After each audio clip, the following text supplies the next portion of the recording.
हाँ बच्चों, अब आप मैथ में आगे देखेंगे आरोही क्रम और अवरोही क्रम। इसको आप समझ लीजिए, इसको आप कक्षा 3 में पढ़े होंगे। 4 में आप जाएंगे तो थोड़ा ये संख्या जो है थोड़ी बड़ी हो जाती है, लेकिन उसका नियम वही होता है। जैसे सबसे पहले हम देखते हैं आरोही क्रम।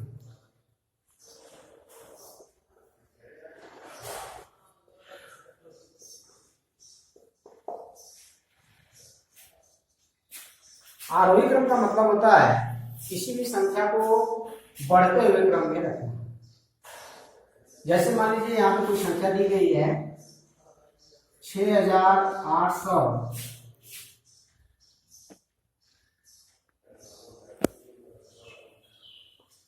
दूसरी कोई संख्या दी गई है 202, तीसरी कोई संख्या है 46, चौथी कोई संख्या है 3780 और चौथी कोई संख्या है 2800। अब अगर इन संख्याओं को हमें आरोही क्रम में लिखना है, उसके लिए हम ये ध्यान देते हैं कि इन संख्याओं को हम बढ़ते हुए क्रम में व्यवस्थित करते हैं। बढ़ते हुए क्रम का मतलब ये होता है कि इसमें जो है सबसे छोटी संख्या को हम सबसे पहले रख लेते हैं, उसके बाद जो उससे बड़ी संख्या होती है उसको रखते हैं, उसके बाद क्रम से जो उसके आगे बड़ी संख्या होती है उसको रखते हैं और सबसे अंत में सबसे बड़ी संख्या को रखते हैं। तो यही हमारा आरोही क्रम होता है। जैसे आप अभी देखेंगे और समझ जाएंगे। जैसे इन पांचों संख्याओं में हम देखते हैं कि सबसे छोटी संख्या कौन सी है, तो आप देखेंगे कि सबसे छोटी संख्या हमारी 46 है। इसके ऊपर हम टिक कर देते हैं ताकि ये पता लग जाए कि इस संख्या का प्रयोग हमने कर लिया है। इसको हम सबसे पहले लिख देते हैं 46। 46 के बाद अब हमारे पास 4 संख्या बचती है। इन चारों संख्याओं में हम ये देखते हैं कि सबसे छोटी संख्या कौन सी है, तो आप देखेंगे कि 202 जो है इन चारों में छोटी है, तो हम यहाँ पे लिख लेते हैं 202। अब संख्या बच गई आपके पास 3, 6800, 3780 और 2800। अब इन तीन संख्याओं को आप देखेंगे तो आपको पता लगेगा कि 2800 जो है इन तीनों संख्याओं में सबसे छोटा है, इसलिए हम 2800 को भी लिख लेते हैं। अब हमारे पास दो संख्या बचती है 6800 और 3780। इसमें इन दोनों संख्याओं में छोटी संख्या हमारी होगी 3780। 3780 को हम रख लेते हैं। अब हमारे पास लास्ट में सबसे बड़ी संख्या बचती है 6800, जिसको हम सबसे अंत में रखते हैं। ये हो गया आपका आरोही क्रम।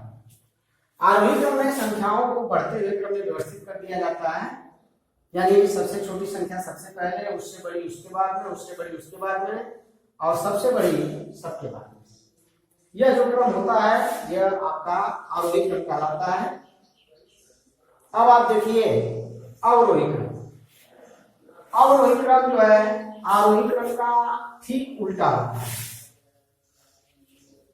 यहाँ आरोही क्रम में हम संख्याओं को बढ़ते हुए क्रम में लिखते थे, वही अवरोही क्रम में संख्याओं को घटते हुए क्रम में लिखा जाता है। अवरोही क्रम, मान लीजिए यहाँ पे आपको एक उदाहरण के द्वारा बता रहे हैं। मान लीजिए यहाँ पे संख्या है 620, 3780,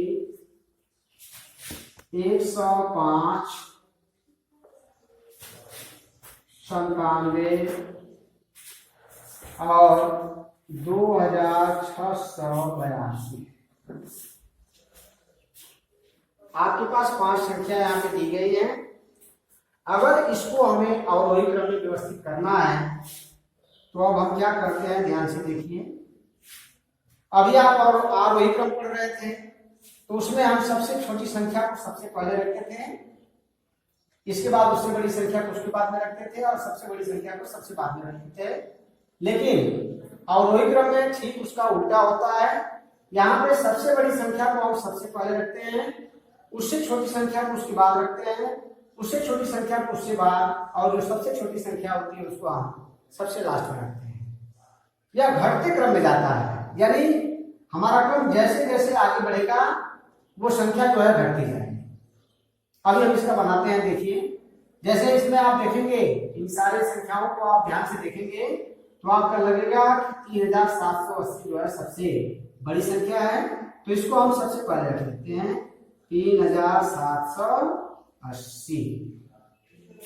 अब आपके पास संख्या बच गई 4। अब इन चारों संख्याओं में आप देखेंगे कि कौन सी संख्या बड़ी है, तो आपको ये समझ में आएगा कि 2682 जो है ये सबसे बड़ी है। इसको हम दूसरे स्थान पर रख देते हैं 2682।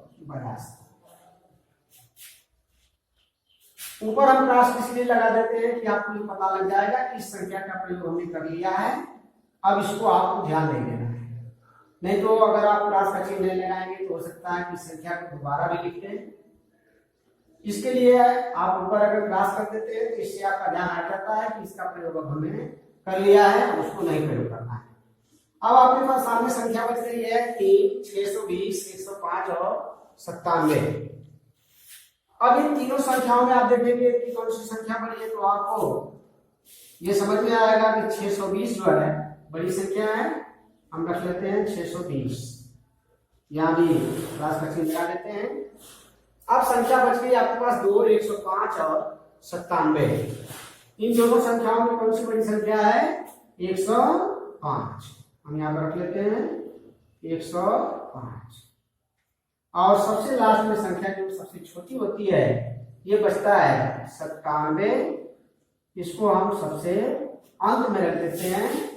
यह जो क्रम बना हुआ है ये अवरोही क्रम है, घटते हुए क्रम में है। इसका आप ध्यान देंगे कि आरोही क्रम में संख्या जहाँ बढ़ते हुए क्रम में लिखी जाती है वहीं अवरोही क्रम में संख्या घटते हुए क्रम में बनती है, यानी आरोही क्रम का ठीक ये उल्टा है। मान लीजिए इसी का अगर इसी संख्या का हमें आरोही क्रम भी बनाना है तो यह ठीक जो है इधर से आप शुरू कर देंगे तो ये आरोही क्रम हो जाएगा। जैसे अब देख लीजिए इसका अगर हमें आरोही क्रम बनाना है अब उसमें 97 जो है सबसे पहले आ जाएगा, 105 उसके बाद आ जाएगा, 620 उसके बाद आ जाएगा, 2682 उसके बाद आ जाएगा और सबसे लास्ट में जो हो जाएगा आपका 3780। आप देखेंगे कि दोनों क्रमों में कितना अंतर है। एक तरफ ये संख्या जो है इधर जा रही है तो घटती जा रही है, और वहीं आरोही क्रम में जब ये संख्या आगे बढ़ रही है तो ये जो है बढ़ता हुआ जा रहा है। 97 के बाद 105 हो गया, 620 हो गया, 2682 हो गया और 3780 हो गया। तो आज जो है आपको आगे का जो चैप्टर था उसमें आरोही और अवरोही क्रम के बारे में हमने आपको बताया। इसको आप ध्यानपूर्वक पढ़ेंगे और इसके आधार पे आपको होमवर्क भेजा जाएगा, उसको आप